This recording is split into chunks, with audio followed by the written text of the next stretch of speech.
tellement n'importe quoi, là. Tout le temps des faits alternatifs. Pas rapport. Par rapport à quoi?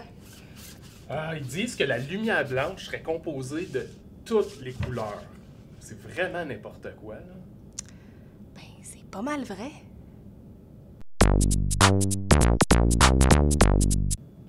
La lumière blanche, qu'elle provienne d'une source naturelle comme le soleil ou artificielle comme une ampoule, est composée de toutes les couleurs.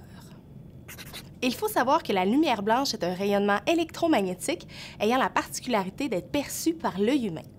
En effet, les autres types de rayonnements, tels que les rayons infrarouges, les rayons ultraviolets ou les rayons X, ne peuvent être détectés par nos yeux. Jetons un œil sur le spectre électromagnétique qui regroupe l'ensemble des ondes électromagnétiques selon leur fréquence et leur longueur d'onde. On remarque qu'à gauche de l'image, les longueurs d'onde sont très courtes et leur fréquence plus élevée.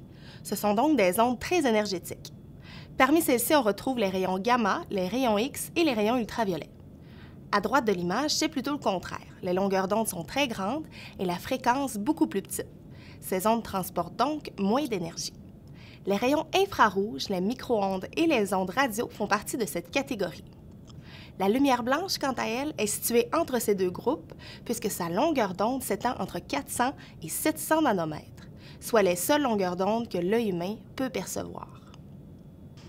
Selon cette image, on remarque que chaque couleur de la lumière blanche possède sa propre longueur d'onde. En effet, la longueur d'onde du violet, par exemple, se situe autour de 400 nanomètres, tandis que celle du rouge est d'environ 700 nanomètres. Par contre, lorsqu'on voit de la lumière blanche, on ne distingue pas automatiquement les différentes couleurs qui la composent. Donc, pour prouver qu'elle contient bel et bien toutes les couleurs, on va en faire la démonstration à l'aide d'un prisme triangulaire et d'une source lumineuse. En positionnant le prisme et la source de lumière selon un certain angle, le rayon lumineux entre dans le prisme et est réfracté, donc dévié de sa trajectoire initiale, puisqu'il se propage moins vite dans le prisme que dans l'air. La réfraction de la lumière dans le prisme fait apparaître 7 couleurs différentes, soit le violet, l'indigo, le bleu, le vert, le jaune, l'orange et le rouge. Ce phénomène s'explique par le fait que chacune des couleurs de la lumière possède sa propre longueur d'onde, donc sa propre fréquence. De ce fait, l'indice de réfraction de chaque couleur est différent, donc elles dévient toutes à un angle différent. Toutefois, nos yeux ne fonctionnent pas de la même manière. Alors, comment est-ce qu'on fait pour percevoir les différentes couleurs qui nous entourent?